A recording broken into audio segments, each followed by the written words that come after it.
Welcome, Peter Fenton. I'm so happy to be recording this podcast with you, which I am titling Evolving Prosocial AI. So, in the first place, welcome. Thank you. It's a genuine pleasure to be invited, truly to one of my intellectual heroes. Having read all your books over the years, yeah, it's a real delight to be part of a conversation with you. Well, in the first place, thank you. Thank you very much. And AI is going to be occupy center stage here, but I want to lead up to it by hearing your story, basically. Let's humanize it by basically focusing on you as an individual. And just to give a little bit um, of my own introduction before you launch in, you got your BA at Stanford University in philosophy, plus your MBA. And then you became a venture capitalist working as a general partner with Benchmark. And, um, and this gives you a ringside seat, basically, as both a participant and an observer of everything that's taking place in the world of AI. And you do this um, against really a strong intellectual background because you never lost your interest in philosophy. I met you through our mutual friend Elliot Sober, the great philosopher of biology, and I know that you attend his classes faithfully um, whenever he comes to Stanford as a visiting faculty. And so you remain very engaged intellectually, and then you bring that, and that's why I'm eager to talk with you about AI from basically a generalized Darwinism, multi-level selection perspective, a perspective that is still greatly in the minority in the AI world.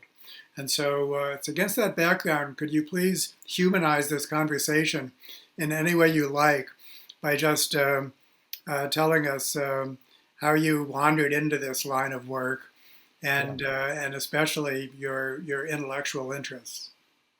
Well, thank you for that. The uh, history goes into the random chance events of being born and raised in the Silicon Valley, and my dad was the CEO for the bulk of my upbringing, and gave me a window into the world of entrepreneurship, and in particularly that community around Stanford, and how there was something different here in the ecosystem, which we'll talk about, I think, as we relate it to AI, that allowed it to be maximally adaptive to new technologies. And I was lucky enough to go to Stanford as an undergrad, and I was pretty avowedly anti um, commercial interests, and I found myself in rapture, as one does as an undergrad, with the world of the mind, and in particular, I should say, in the world of philosophy, you have this perch from which you can dive into so many different fields and start to wrestle with the questions that are at the center of the work being done in those fields, and nowhere more than, in my case, philosophy of science. And in my junior year, I had a professor, Peter Godfrey-Smith, who was my advisor, um, pull out this thin little book that was my version of poetry, and it was Elliot Sober's book on the philosophy of science. And within that book, there were a number of topics which are still being unpacked around units of selection, questions of altruism, things that are at the core of the philosophy of evolutionary biology, which is his most recent book. And um, in that time, which is in the early '90s, I was also interested in computational systems, and Tom Wassow was my other advisor, who started the symbolic systems program at Stanford. And it was clear even then, in the early '90s, and it's very in vogue to say I was interested in neural networks before electricity. Or it was cool, yeah. But in that case, I was quite interested in neural networks, and I took a class with David Rummelhart on um, uh, neuronal processing, and that the biological models were actually really effective at understanding computational models. And these worlds were not so separate, even though if you'd listen to the um, dogma coming out of Marvin Minsky and the East Coast regimes, uh, I think there was a real hostility towards the use of neural networks because they just didn't have any of the simplicity and heuristic top-down functions that were attractive at that time, and quite frankly, more effective at generating computational success. So my interest, Those would be more special purpose algorithms then. indeed, more special purpose, and it was a sense of like, I don't know, the bubbling up of Californian mindset of loosely coupled systems collaborating together versus the command and control hierarchy that you'd Okay, find that's in the fascinating. MIT culture. That's really so, interesting. so in that time frame, I was humbled, as one often is, thinking about becoming an academic like yourself, David, and that um, I just didn't believe that I could be one of those very few people that contribute like Elliot and you have to advancing the field. In a sense, I was, as a student, uh, madly in love with the topics, but in a sense insecure, maybe too much so that I could really have a major impact. And I think if people are listening to this and they're on the precipice of, do you continue down pursuing your academic path, or do you face your setbacks and um, turn to the commercial path? There's not a right or wrong answer. Um, I do think about that fork in the road of my life, though, and having been lucky enough to take some graduate seminars with Elliot in the last couple of years, I've been blown away that the quality, the density, the sort of rapture one feels even as an undergrad can still be alive in a 50-year-old's mind. So the road not traveled, for lack of a better term, remains kind of vivid in my mind. And what's so compelling right now, and we'll talk about it today, is the collision of these worlds of evolutionary biology and the world of entrepreneurial technology, Yeah, that's in particular artificial intelligence, are now at the epicenter of, I think, not just the Silicon Valley, but quite frankly the human species. So yeah. No, um, that's exactly where we're heading. So that's but I'm really interested to hear the next step of how you actually did take the path that you've taken, and also the culture of Silicon Valley. Um, I think that you're going to be getting to that on your own, but I'm really eager to hear yeah, about that. Actually through the lens of this academic paradigm. So keep going. Basically, what happened next? what happened next is, instead of getting a PhD, which I had probably thought about, dreamed about, in fleeting moments of potential hubris.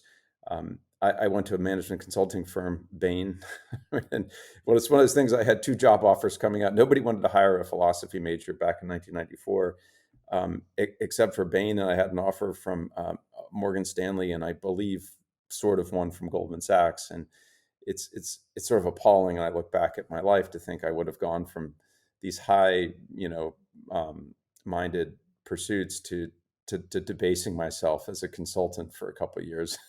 But yeah, I mean, it had a positive. It turns out philosophy is a highly portable skill.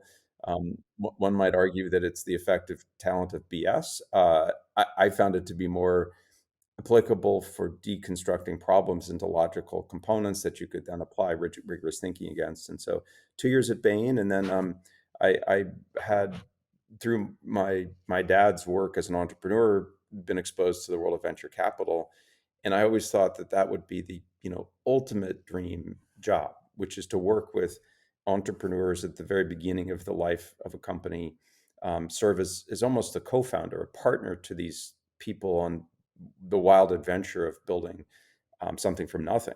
And the Silicon Valley, you can take this crazy alchemy of one or two people can imagine something that is in less than a decade worth, um, forget the money piece of it, billions and billions of dollars, but really have a meaningful impact on a human scale.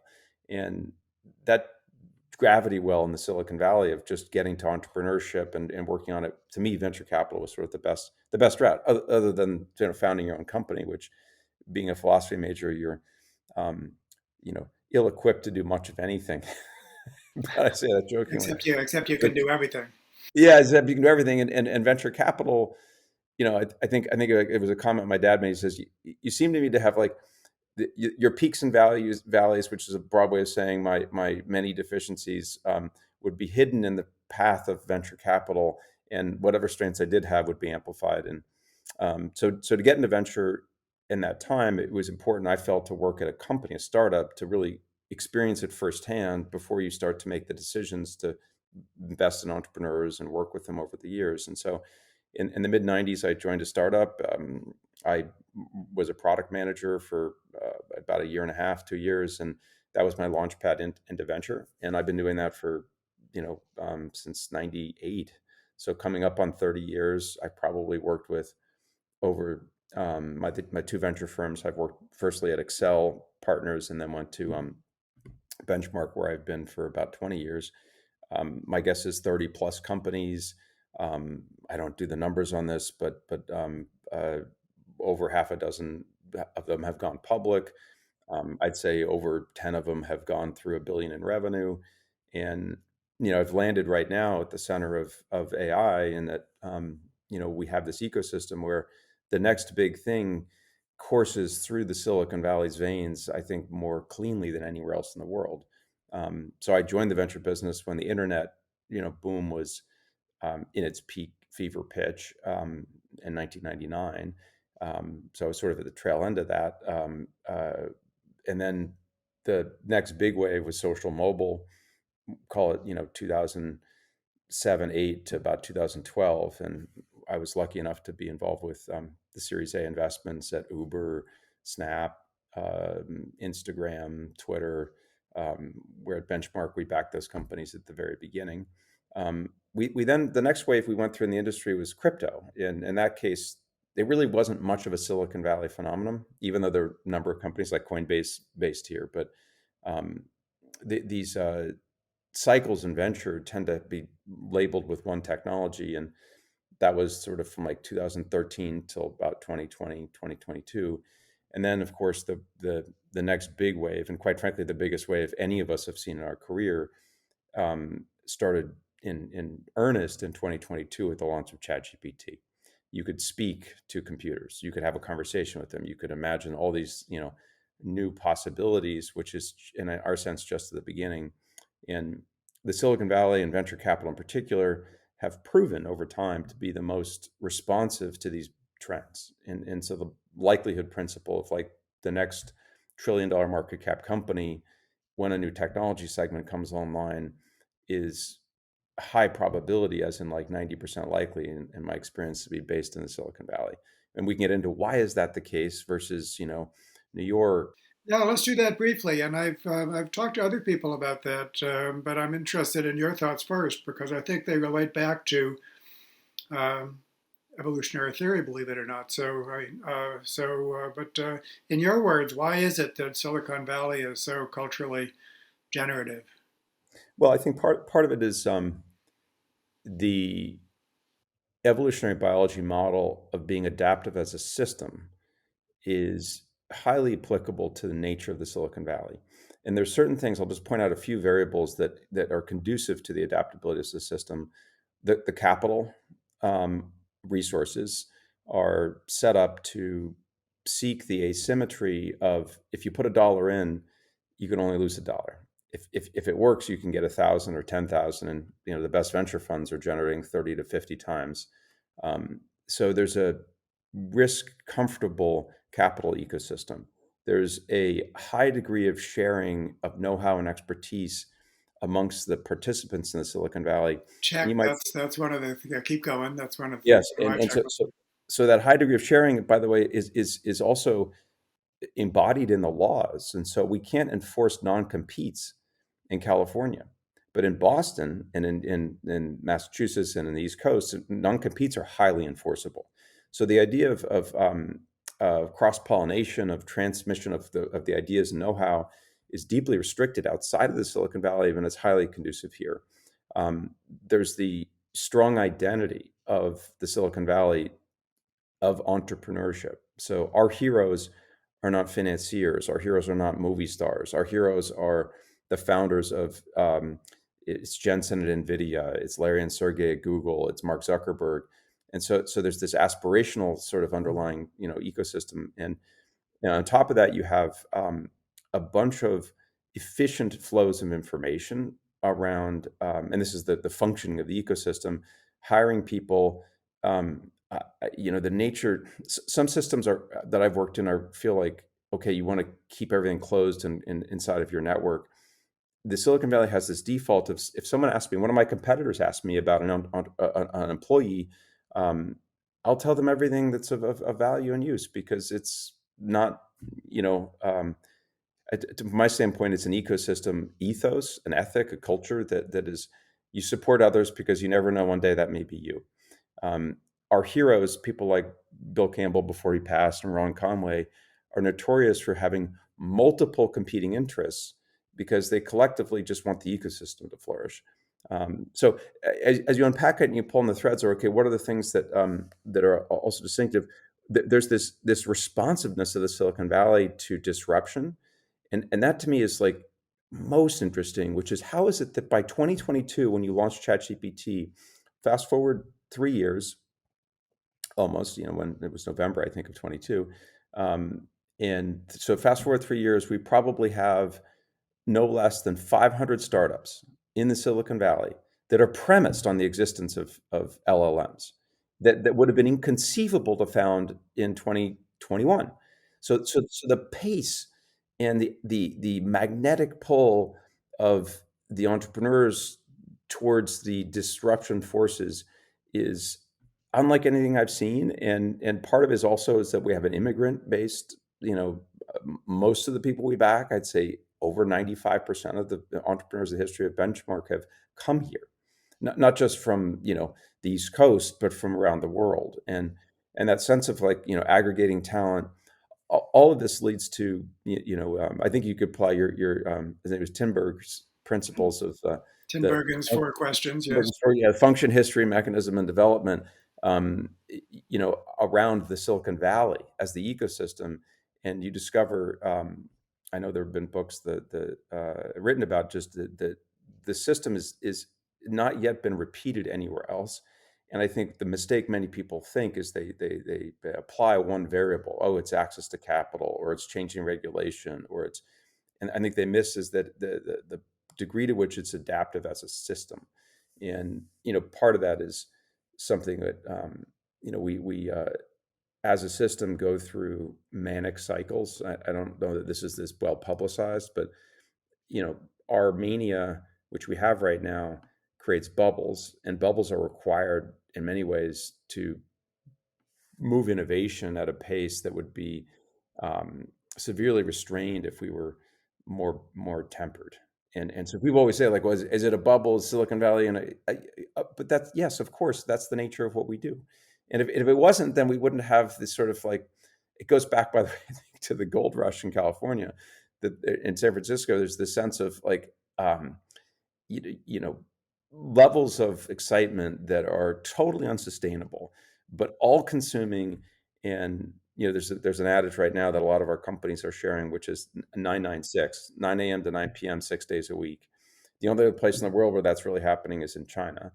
And I think in both cases, there's a sense of, like, the totality and intensity of the opportunity is sublimating all the other things that are in your life.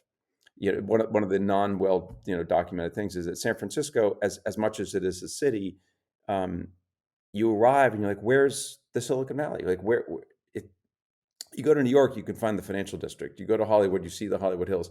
In the Silicon Valley, you don't see any of that, because it's all internalized. And there's this inside of the buildings, inside of the offices, inside of the cultures that are being created, um, a monomaniacal focus, which comes at the cost, by the way, of other forms of diversity in the ecosystem. But the Silicon Valley just feels like it's uh, you know possessed by itself, as opposed to these externalized. Anyway, the outputs of all this is, of course, the products that we are delighted by and use. The depressive cycle, which comes after the manic cycle, will happen. I don't know if it'll happen 27, 28, or 29, but it's just the nature of this world. And I was there in the post bubble internet from 2002, 3, and 4, and it felt like nuclear winter. It sort of felt like that after 2012 and 13, when social mobile had run its course in its primary sort of ascendancy. and we'll go through it again. But at this time, and we'll get into the AI implications. The stakes are higher because Yeah, so I would take this more global. The bubble is a worldwide bubble, and indeed, and I think the effects, like it's the single biggest capex in the history of humanity, build out of AI infrastructure, and it's pushing into our you know lives in a way where we co-evolve with this technology, but at a scale and a pace we've never seen. Over a billion monthly active users now at ChatGPT, and the pace with which it's penetrating our daily lives is unprecedented, so it raises a whole bunch of interesting questions around the health of that evolution. so, Peter, now I want to channel a little evolution 101 here. This is what we both know, but isn't really as widely known as it needs to be, which is that evolution doesn't make everything nice. So, evolution often results in outcomes that benefit me, not you, us, not them, our short term welfare, not our long term welfare.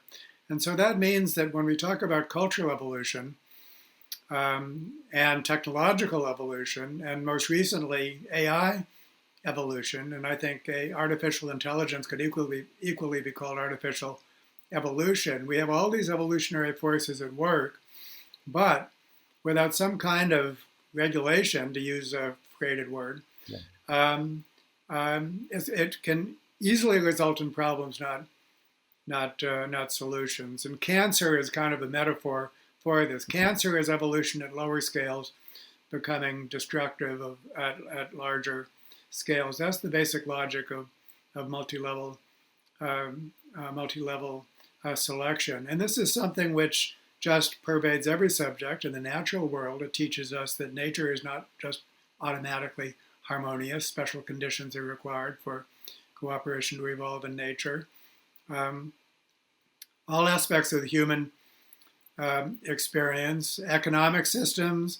So this is not restricted to AI, but AI has the same problems with this, the same dynamic, you might say, as everything that preceded it.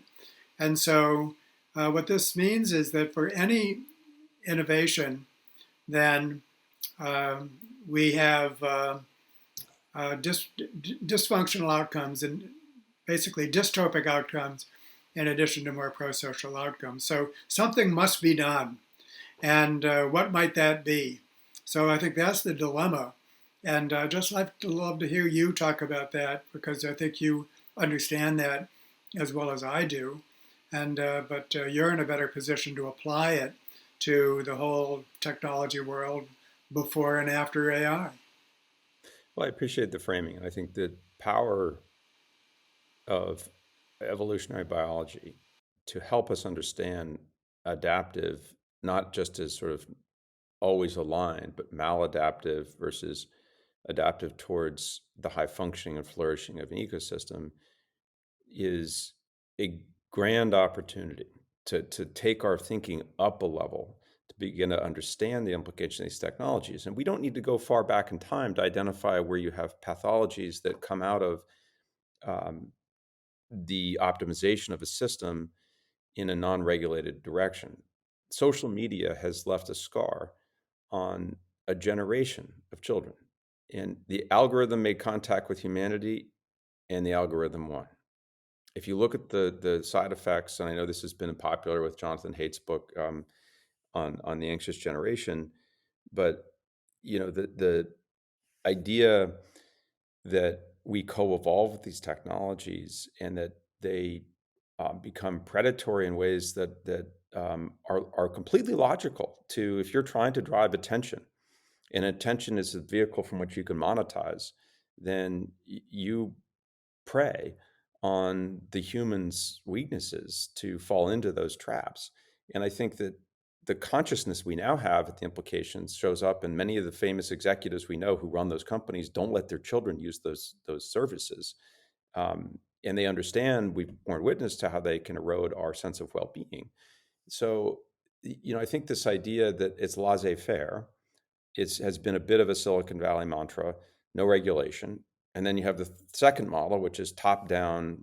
My partner, Bill Gurley, has a post about a long talk he gave at this All In conference about why is the Silicon Valley? And he gave you the number of miles between the Silicon Valley and Washington, D.C. And so we built independent of the ecosystem of getting connected to regulatory capture. And we all know that regulatory capture has corroded major industries, healthcare being the principal example of that, which is why a COVID test costs 10 times in the US what it costs in Europe. Um, so there's these two competing models, as you said, laissez-faire on the one hand, top down on the other, but there's a third way. And I think that the evolutionary biology gives us a really good example concretely in everything from multicellularity and the work that I'm not familiar with Lynn Margulis, but understanding how does it that our mitochondria formed a contract with the cell to be able to bacteria bonded and to form into a nucleus to so we have cellular life. And I think the same sort of sets of questions apply in our system. And the simplification that I think is most potent, and this is actually applicable in our companies, is what you said, which is that selfishness beats altruism within groups, and altruism beats selfishness between groups. So, how do we put evolutionary pressure into the system where we have between group competition towards a higher functioning level? And I think that is one of those insights when you start to work on the alignment question of AI, where the idea of, I think, naive idea of having top-down regulations that are coming from um, a bureaucratic entity, or it's, okay, those people are the doomers, and then you ostracize that whole generation of people. And then there's been, if you look at the press, the people write about this, they hyper focus on anyone who's trying to regulate is propagating violence against entrepreneurship, because it's the sorts of things that have destroyed innovation in healthcare and in education.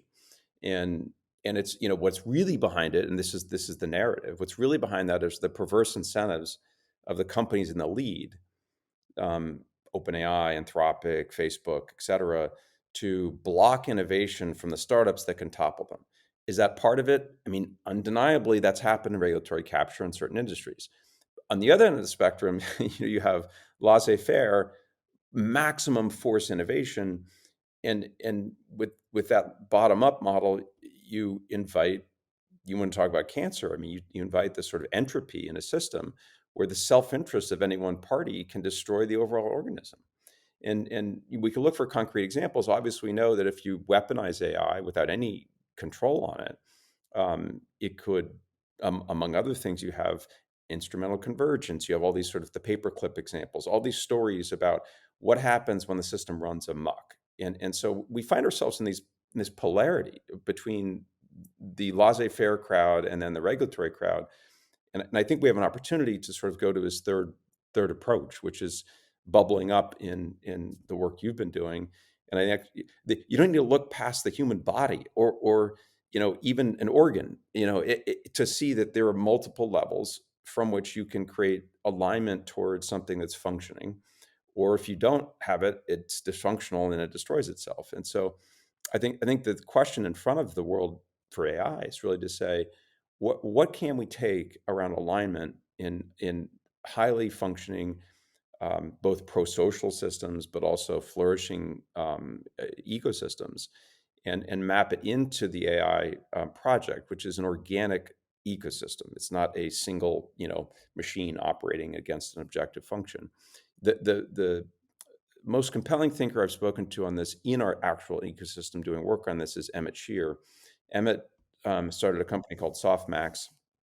I don't even know if it's a company, but he's already launched a competition, an alignment competition where you have teams, and the way the teams come together, they're agents, and they have multiple agents around a group.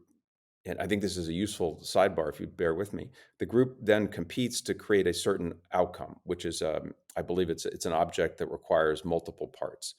And so you have multiple teams competing to create the largest output, which is the number of, and I think they're hearts. There's a composite manufactured object. And what that shows you, if you have an individual in that team, an agent that's hyper optimizing their self-interest, it destroys the group.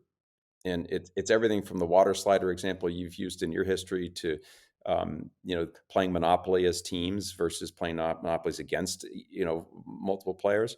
And you have these emergent properties that come out of an aligned system around cooperation. And the implications from the programming standpoint are profound because the black box that is most of AI now has a new function that it can start to train against, which is being cooperative, being pro-social, understanding in a way that simple self-optimization can't get you.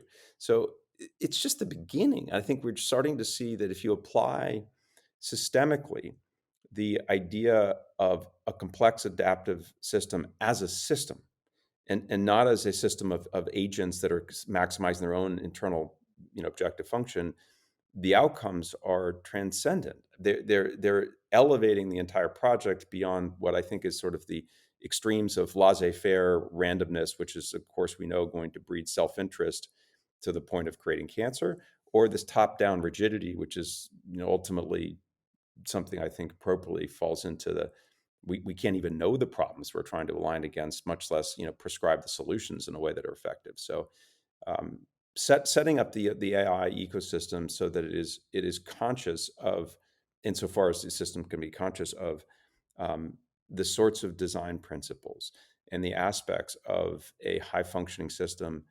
It requires the leadership of the industry, and I think it also requires deep understanding of highly comparable proxy systems in evolutionary biology. And we're just now starting those conversations, I think, in an effective way. Wow. I mean, I'm so happy to have had you say that and to capture it in this recording, Peter. I have 2 points to make. One, I want to return to this idea and to elaborate on it of major evolutionary transitions. And for the benefit of our audience, which is going to be very diverse, a major transition is one in which basically we have new units of functional organization. Basically, um, organisms evolved from groups becoming so cooperative that we now see the whole more than their parts.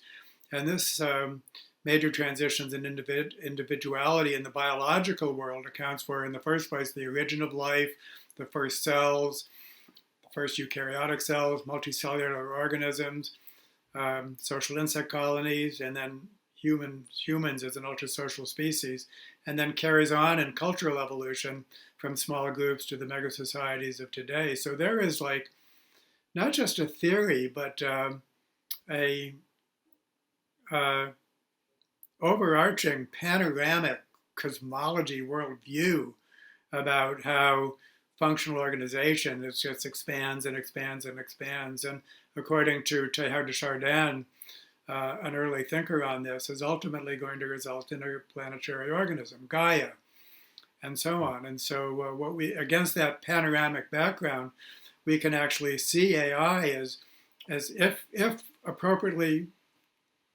conducted, could ascend that final rung, basically to the whole Earth, basically as a cooperative unit. And so I think that's what you were alluding to when you said a major transition. And maybe you could reflect on that a little bit more.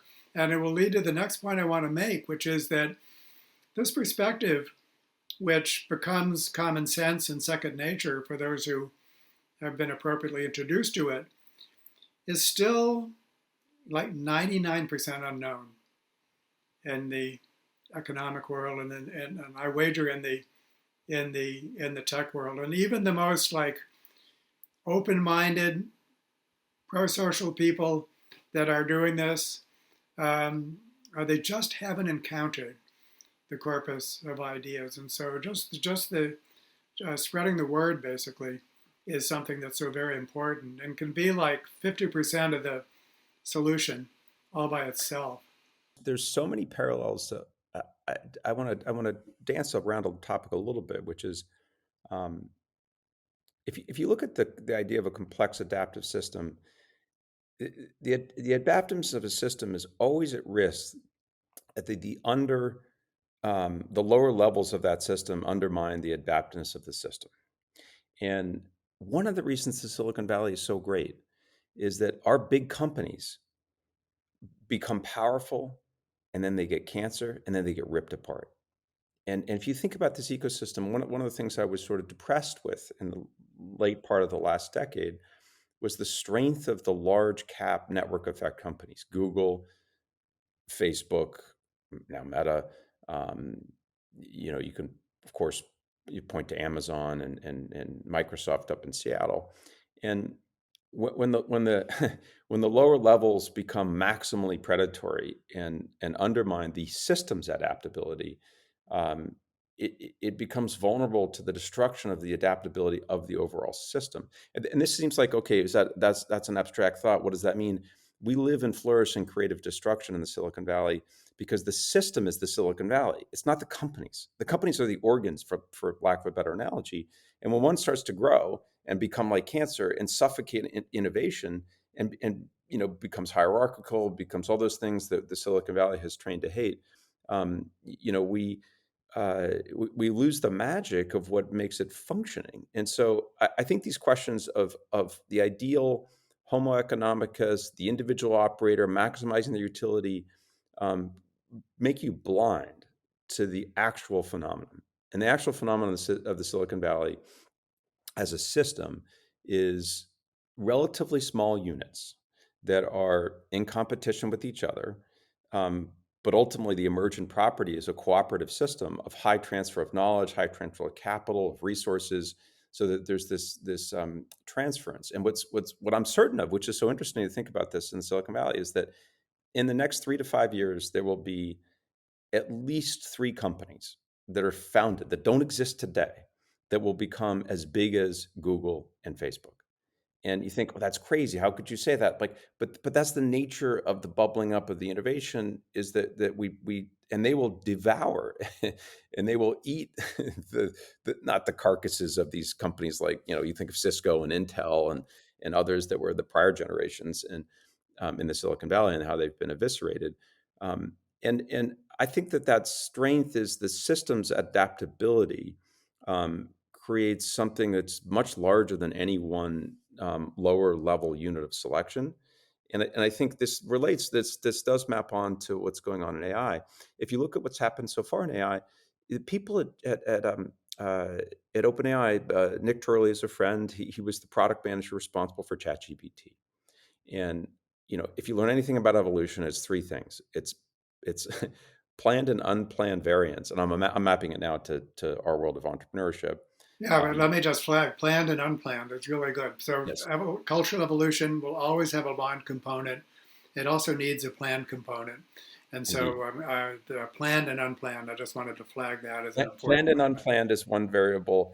I'm struck by the degree to which the most interesting things are in the unplanned category, but put Yeah. that aside. Secondly, you need selection pressure, which is you need to those traits have to matter, in the sense of the survive and reproduce. And then thirdly, you need a mechanism of inheritance. And these three things actually are the reason we have AI in the form we do today, is that OpenAI was messing around with a lot of unplanned variants. And John Schulman came to Nick Turley and said, I need data.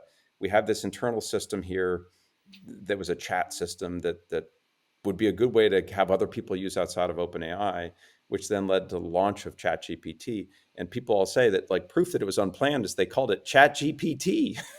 You wouldn't have called it ChatGPT if it was wizards who had planned the universe. It would have been a far more suggestive name. So that launches, and it took off, and first took off in Reddit Japan, and then it, like, caught the world by the imagination of the universe. And much of what's going on right now in the product evolution in AI, particularly on the consumer side, um, is unplanned, meaning that there's a pushing out of technology to see what people like and use. And based on that, it then gets inherited and then gets compounded. But the classic product management of a roadmap where you have linear plans against users' needs, the proverbial jobs to be done framework for a product, has been thrown out for the last 3 years. And what instead is taking place is bubbling up of the capabilities of the models into the humans' usage, and then from there they start to capture, inherit the things that have been of high function. But here's an interesting comment. ChatGPT, I've heard this, perhaps this is hearsay, but that another pressure for OpenAI to release ChatGPT was Anthropic, who'd come out of OpenAI, was threatening to release a consumer product. So between group competition provoked provoked the evolutionary system to start to be productive. One other thing I would say on this, David, and I think it's somewhat relevant, and it's relevant to the topic of alignment. Um, in the work in evolutionary biology that I was doing with Elliot, you discover that, um, of course, evolution is not one theory; it's a number of sub-theories. Firstly, it's just things change over time. That's evolution. Secondly, you have in Darwin's theory common ancestry. You don't need to have that, but that's a core tenet. Thirdly, you have gradualism. Things don't happen without pre-adaptations. So, it's not like all of a sudden, a bird flew. No, there needed to be, things that approximated a wing that could create a Bernoulli effect that eventually allowed for flight. Thirdly, you have branching of species, which is they fork so multiplication of species. Also have You, coalescence also, but you you, got to keep you, going. you have, indeed, you have coalescence, and then you have, of course, natural selection, which we just talked about. Evolution by natural selection is a special form of evolution. And so these theories all sort of give you a way to understand what's actually happening in the evolution of this technology. I will make a claim that people laugh at me for saying, but I'm increasingly of the view that AI is a speciation event, meaning I think it's entirely possible we look back, if we're here, which we probably won't be in a million years, and this non-organic form of life, i.e., and you could say, is it life or not? I don't think it qualifies as life. That's a fun debate to have. But when you have general artificial intelligence, uh, and it starts to, you know, I think look a whole lot like you would say a species in terms of its ability to Its reproduce own life form, you say. its own life form. And, I do carry some fear that we may be the common ancestor to multiple forms of AI. One of the things about being a common ancestor is you're not around. So having said that, one of the things I took from the work that Elliot was doing is that directly applies to what's going on right now in our world, is that when a new species comes online, 90% of the phenotypic change occurs in the first 10% of the species' existence, which is such an interesting way to look at the way products evolve. So we can all pick up an iPhone today and say, kind of looks like the iPhone, as much as they market it as the most powerful iPhone ever, that you could have got last year or the year before or the year before. But if you go back to the first 10% of the iPhones from 2007 to 2010, they looked really different. And they didn't have video. The front, button was changing on it. So we're in this period of time, which is why the stakes are so high to I think about, to engage with the questions Yeah, about. you get lock in basically. You So, get so lock-in there's a lot of once, and look at Instagram, look at the way that Twitter, look at these the feedback loops of our first contact with the algorithms. We're preying on many of our weaknesses, and they have led to severe social implications that I think, you take that with AI and say, okay, well, how do we start to make these systems mindful of the higher level of selection we're trying to achieve, which is a pro-social, pro-human form of so, intelligence. and that's where that's so yeah. There's so much to say, Peter, and one thing I want to say is that in your description of Silicon Valley, they are part of something larger than themselves. You said in several different times, you said there's this whole system, and the people within the system, they really do have the whole system in in mind. Indeed. So that's the core identity and so on and so forth. And so in the case of AI, is where all this stuff is happening, some planned, some unplanned, and then we're in the position of selecting. Then that selection has to be based on basically what are the what are all the outcomes for systemically, basically, so that this doesn't become just a lower level selection pressure, it becomes a higher level selection pressure. That means that we're obligated, for example, to take all the externalities into account with all of these things. And that's what makes all the difference as to whether this is going to be a cancerous form of evolution or it's going to be one that leads to worldwide prosociality. And of course, currently we're very much in cancerous mode, and And I guess one question to ask is, Yeah. are there some good examples of people within this system that are actually operating in prosocial mode, um, and are aware of this as you are? So what are some of the, like you might say, some of the best case examples and worst case examples, so we could get the range of variation for this, including I, success stories in addition to so a lot of what people believe, and I don't know that I'm channeling this as my thought, but it's just that seatbelts came, what, 30 years after the car? yeah. And the stakes seem much higher here because this is permeating in a way that we are co-evolving with the technology at a pace that we've not yet seen in the history of any technology adoption cycle. If we think back and just step way back, it's at the level of the Industrial Revolution. And what we know about the Industrial Revolution, in any of the major economies that went through the Industrial Revolution, except for the United Kingdom, they had civil war. So we're going to dislocate major parts of the workforce, and this is, I think, where the work of Peter Turchin is directly applicable. In that there's a whole system effect of this technology dislocating the way that our civil society operates. That's likely to lead to periods of disintegration in civil society. Um, it's not at all lost on us that the first jobs to be, really impacted, if you think about the way it hits the workforce, are recent grads with advanced degrees. And we know historically that if you launch a lot of recent grads with advanced degrees into the economy without work, It's a especially if they're lawyers, um, elite then it doesn't tend overproduction. to end Peter, well. for for those familiar with Peter Turchin, elite overproduction. Yeah, indeed. An elite overproduction, which is sort of now amplified with the elimination, the inn is full. The seats are taken, and half the seats are going to be taken by AI. We can look to the UK, which did a better job than other societies during the Industrial Revolution to sort of figure out a way of more systemically addressing the immiseration of the population that was in on the receiving end of the negative effects of the Industrial Revolution. So there's a lot of topics on the table here. One of them is just the overall nature of our civil society is going to be impacted by this. But then if we move closer to the actual technology and the guardrails and the things you put in place, I think at the moment the work on trust and safety and alignment in AI, um, we're trying to avoid the obvious two major negative effects. One is that um, it becomes an instrument for bad actors, where you can use AI to develop weaponry, chemical, whatever. And then there's the other risk, which is the one that I think we all kind of in the back of our mind is feels like the really scary risk, which is that the agentic runaway train, that the AI starts to do things that we don't have an ability to see, stop, and you can't unplug it, so to speak. This idea of, well, just turn it off.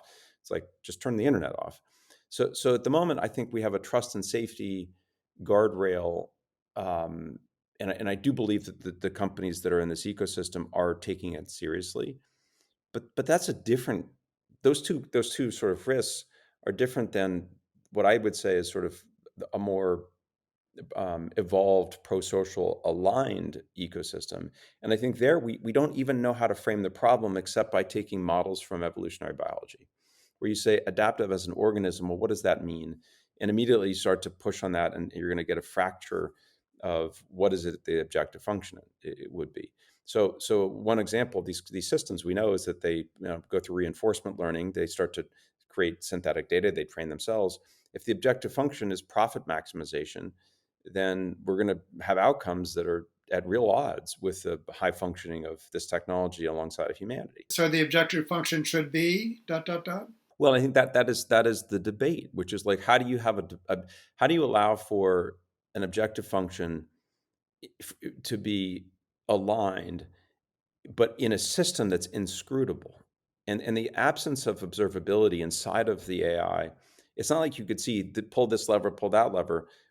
They're far more complicated than our understanding allows us to sort of break them into their piece parts. And so I think what's happening is something more like models from evolution, which is that you need to apply planned and unplanned selection pressure and inheritance, but towards outcomes that we view as being aligned with humanity. And I think that the mindset of saying it's one thing to block them from doing bad stuff, which is sort of where I think the model is right now. And now we're discovering some emergent properties. We've all heard the stories of the people. You know, even South Park makes fun of the fact that AI is particularly good at engaging or in long duration sessions to be increasingly sycophantic, increasingly aggravating delusions amongst the person who's interacting with it, because the nature of the way these things are built as predictive machines is that they're set up so that they're engaging you to predict the next likely thing to have generated the positive response. And is that a world model? Is that coupled in aligned? No.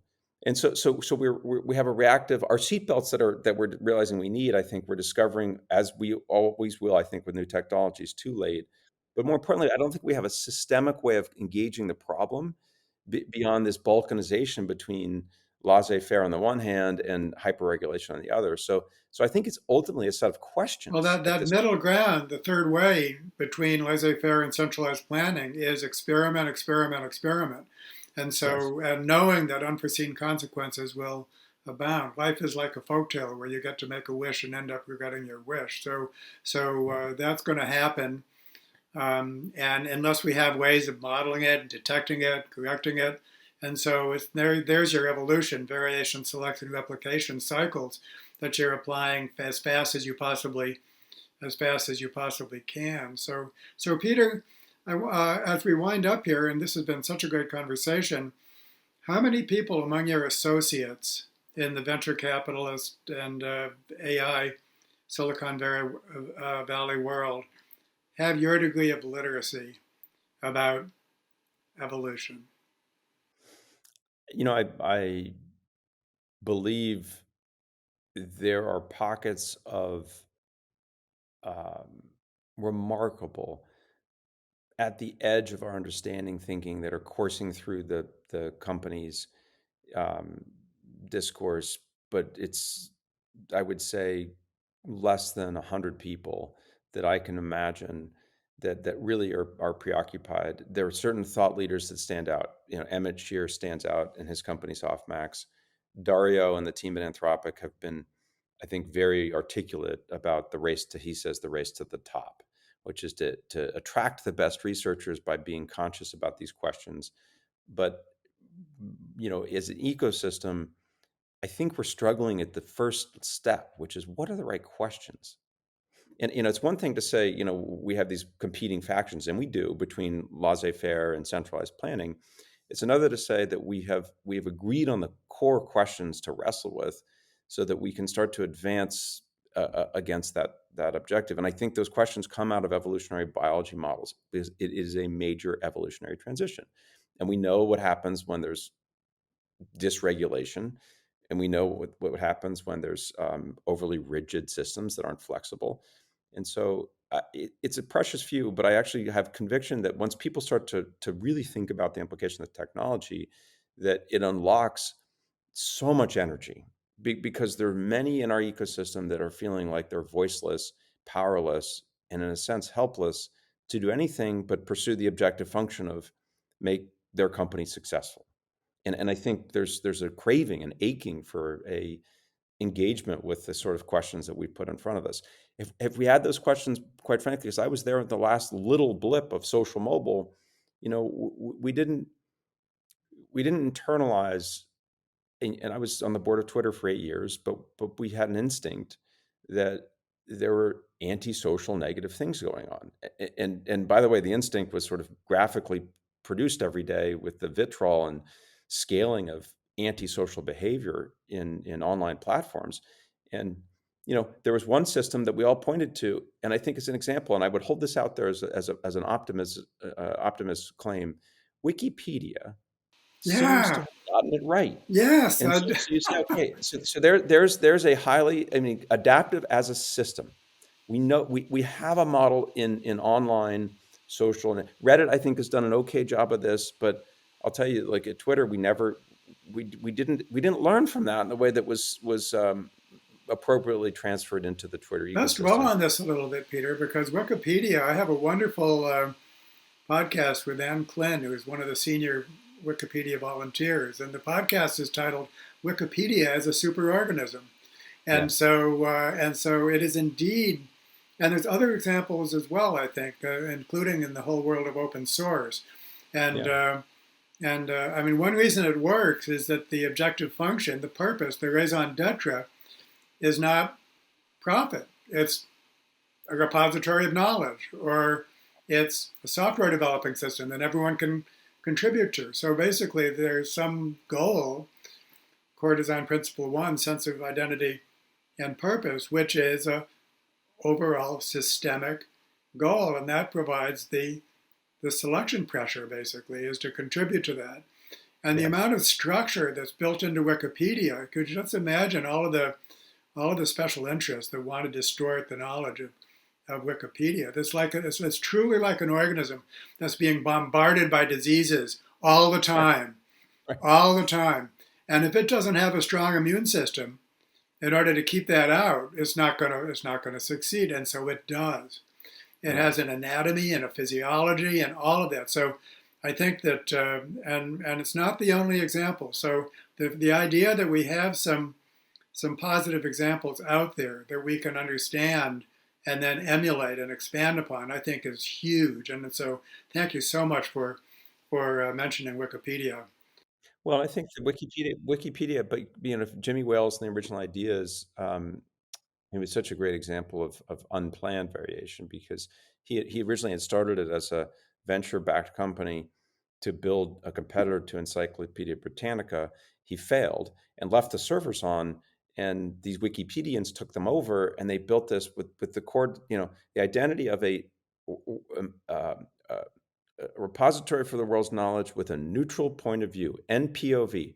And it's a little bit like truth. You never find truth, you just get closer to it. So there's no neutral point of view, but there's something that's a little more neutral than that point of view. And so there's this sense of recursive trying to get better. And that you're right, all the mechanisms. And I think, in a sense, in an AI company, it's critical that if you say our objective function has something that's pro-social at its epicenter. And I do believe OpenAI, the title of the company suggests that they care about that. Anthropic, they clearly care about it. That are major success stories. And if you're an employee thinking about one of those companies, you should interrogate, like, what is the identity and purpose, and understanding how that can sort of inherit then the immune system to prevent the bad outcomes that are the cancers that could, and this technology scale very quickly, I think, is one of those core questions. And I think if we get those questions front and center, then we have a better we have the opportunity for this to be, and as you say, in the you know superorganism of the planet. This technology seems like it's, of all the things we've brushed up against, the one that has the most power in that regard. And we even talked about yet. We just I was in China about 4 or 5 months ago. Embodied AI, and the idea that we're co-evolving and we have a species which is going to be, I think it's very reasonable to presume that by 2040 everyone's going to have some version of a robot, um, uh, R2D2 like, Android like creature. And the pace with which China's building those things that are embodied, that are walking around, that would tutor you, that would give you, friendship and companionship. And um, the idea that this is a technology that you can put into a box and say it's over there, we are increasingly, as we have with language, by the way, co-evolved with this technology. And I think sort of doing that consciously with a sense of like what is the identity and purpose, uh, gives us the best chance for it to be ultimately pro-social and pro-human. But doing it without that, I think we are going to discover some very bad branches on that tree. Yeah, no, that's so amazing. Well, Peter, this has been an amazing um, conversation, and um, I think that one of the optimistic things that it holds is, first of all, we need regulation, but that regulation can be basically self-regulation, and it Yeah. can be something which is not imposed, And so therefore, if there must, first of all, I think there must be a consensus that, of course, we need regulation. An unregulated organism is a dead organism. And so first to get past the idea that we can somehow do without regulation, and then to be the architects of that regulation so that it's not imposed by somebody top down basically. But I look forward to um, this view of life, this worldview, basically becoming more prevalent. What's required for that, basically? Because so much depends on just people seeing the world, basically this worldview, this view of life, this worldview, making it more widespread within this community. What's your recommendation for that? My belief is the leaders that are at the front of the largest companies uh, will discover either by the consequence of not doing it, the bad outcomes that get created, or by the benefit of doing it right, that makes it something we all aspire to. I'll give you a concrete example. I'm on the board of Sierra. Brett Taylor started that company 2.5 years ago. They sell customer support agents, and they're quickly evolving to be more than just customer support. And this is an agent that's interacting with your customer.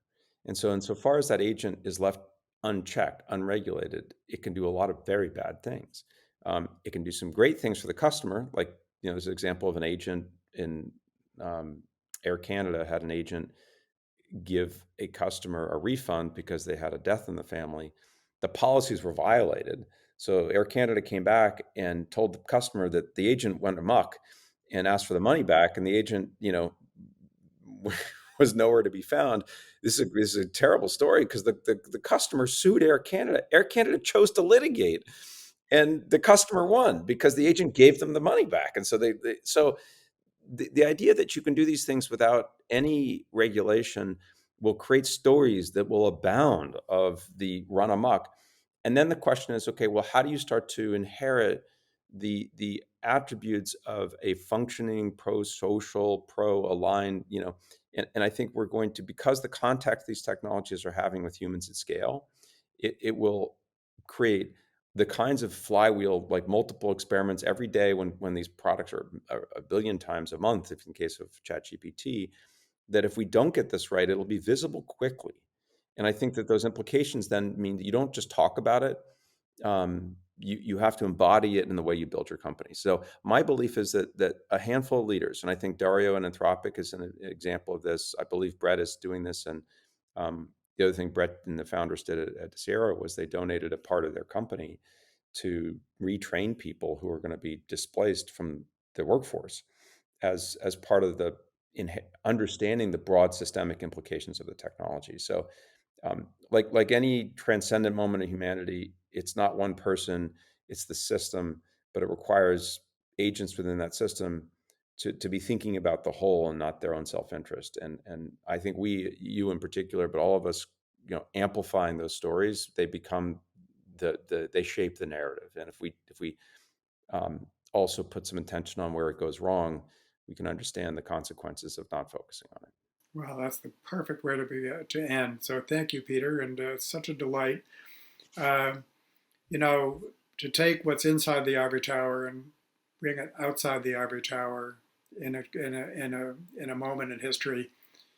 This pivotal moment in history is the most important thing you could have done. So I'm so happy you did not get your PhD and end up stuck in some stupid turret of the ivory tower. So anyhow, I could um, say that. all great. And so thanks so much. I look forward to sharing this far and wide. Thank you, David. It was a joy to be here.